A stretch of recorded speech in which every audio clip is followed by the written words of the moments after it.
Madam Khaleda Zia শুধু বিএনপির সম্পত্তি নেই, সম্পত্তি না, সকল দলের সম্পত্তি, সকল দেশ, এই বাংলাদেশের সকলের সম্পত্তি, সকলের নেত্রী।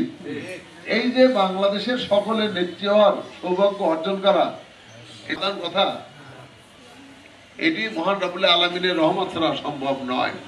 বাংলাদেশে তো অনেক নেতা জন্মগ্রহণ করেছেন। শহীদ রাষ্ট্রপতি জিয়া রহমান শহীদ হওয়ার পর এদেশের মানুষ কেঁদেছিল, লক্ষ লক্ষ মানুষ তার জানাজায় হাজির হয়েছেন। এদেশের মানুষ বিভিন্ন অঞ্চলে তার জন্য মিলাদ করেছেন, দোয়া করেছেন।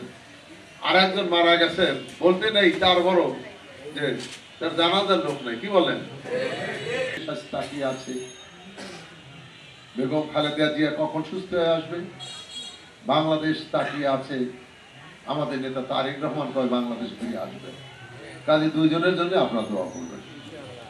আল্লাহ তাআলা, আল্লাহ তুমি সবকিছুর মালিক, জীবনের মালিক, হায়াতের মালিক, মৃত্যুর মালিক, সবকিছুর মালিক তুমি।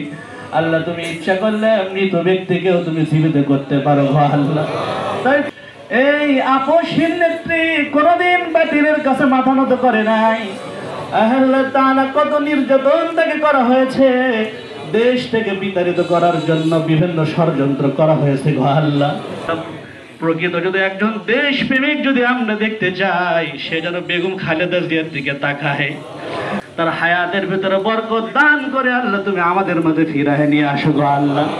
আল্লাহ তাআলা তার কলিজার টুকরা সন্তান, এক সন্তান দুনিয়া থেকে বিদায় নিয়েছে আল্লাহ, তার কবরটা তুমি জান্নাতের বাগান বানায়া দাও আল্লাহ। প্রেসিডেন্ট শহীদ জিয়াউর রহমানের কবরটা জান্নাতের বাগান বানায়া দাও আল্লাহ। আরেক কলিজার টুকরা সন্তান এখনো জীবিত আছে আল্লাহ, করে দিয়ে আল্লাহ দেশে তুমি ফেরার তৌফিক দান করো আল্লাহ। সুন্দরভাবে দেশে নির্বাচনে অংশগ্রহণ করার তৌফিক দান করো আল্লাহ।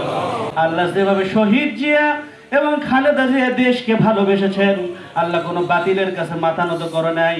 আজকে যে সমস্ত আল্লাহ নেতৃবৃন্দ তোমার দরবারে হাত তুলেছে, প্রত্যেককে জিয়ার আদর্শ দিয়ে বেঁচে থাকার তৌফিক দান করো আল্লাহ। লা ইলাহা ইল্লাল্লাহু মুহাম্মাদুর রাসূলুল্লাহ।